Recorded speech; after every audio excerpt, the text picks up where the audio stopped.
Uma nota de R$ 100. Há 5 anos ela comprava uma sacola cheia de compras no mercado. Hoje, mal paga metade disso.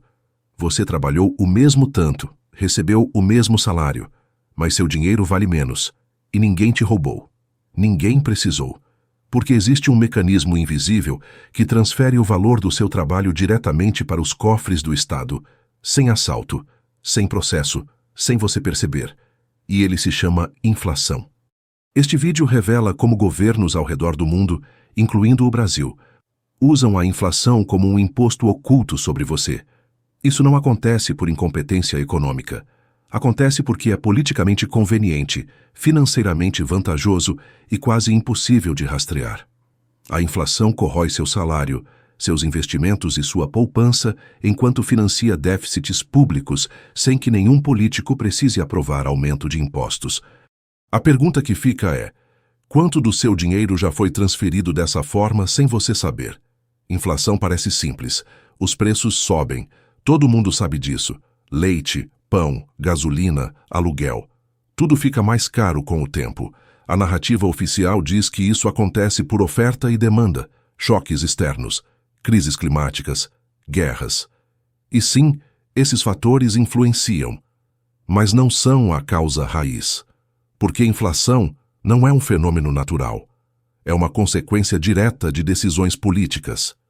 Imagine que você tem o poder de criar dinheiro do nada. Não precisa trabalhar. Não precisa poupar, apenas apertar um botão e gerar notas novas sempre que precisar. É exatamente isso que governos fazem através dos bancos centrais. Quando o Estado gasta mais do que arrecada, ele tem 3 opções: aumentar impostos, cortar gastos ou emitir moeda. A primeira opção gera revolta. A segunda, impopularidade. A terceira, silenciosa, invisível, perfeita. No Brasil, o Banco Central pode expandir a base monetária comprando títulos públicos do governo federal. Isso injeta dinheiro novo na economia sem que nenhum contribuinte seja diretamente taxado. É criação de dinheiro com um clique. Aqui está onde quase ninguém presta atenção. Quando o dinheiro novo entra na economia, ele não chega a todos ao mesmo tempo. O governo recebe primeiro, depois bancos, depois grandes empresas, depois contratados públicos. E só no final, meses depois, chega até você, na forma de salário reajustado ou aumento de preços. Esse atraso tem um nome: efeito Cantillon. Quem recebe o dinheiro primeiro ainda consegue comprar bens aos preços antigos. Quem recebe por último já encontra tudo mais caro.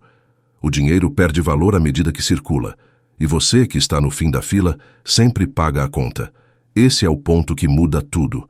Inflação não prejudica apenas você, ela também beneficia diretamente o governo. Porque o Estado é o maior devedor do país. A dívida pública brasileira encerrou 2024 em 7,3 trilhões de reais. Grande parte dela está atrelada a juros nominais, não reais.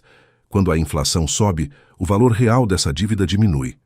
Se você deve R$100 mil hoje e a inflação é de 10% ao ano, no ano que vem, você ainda deve 100 mil nominalmente, mas isso vale apenas 90 mil em poder de compra. O governo não pagou a dívida. Apenas esperou a inflação corroê-la. E quem financiou esse alívio? Você, através da perda de poder de compra do seu salário. Entre 1980 e 1994, o Brasil viveu hiperinflação. Os preços dobravam a cada poucos meses. Supermercados remarcavam etiquetas durante o dia. Salários eram corrigidos semanalmente. O governo não conseguia arrecadar impostos suficientes. Então, imprimia dinheiro para pagar contas. A inflação acumulada nesse período chegou a níveis absurdos. Em 1989, por exemplo, a inflação anual foi de 1.782%. Apenas no mês de março de 1990, o índice de preços subiu 82,39% em um único mês. Quem tinha patrimônio em imóveis ou dólares sobreviveu. Quem dependia de salário fixo ou poupança viu tudo evaporar. Não foi incompetência, foi escolha política. Porque aumentar impostos gera protestos.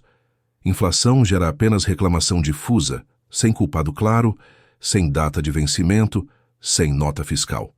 E o Brasil não é exceção. Inflação é o único imposto que não precisa ser aprovado pelo Congresso. Nenhum político vota a favor dela publicamente.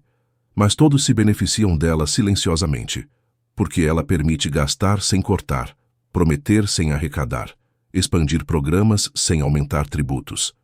E quando os preços sobem, a culpa cai sobre empresários gananciosos, guerras distantes, secas, pandemias. Nunca sobre quem imprimiu o dinheiro. Um estudo do Banco Central Europeu estimou que cada ponto percentual de inflação transfere cerca de 0,5% do produto interno bruto dos cidadãos para o Estado.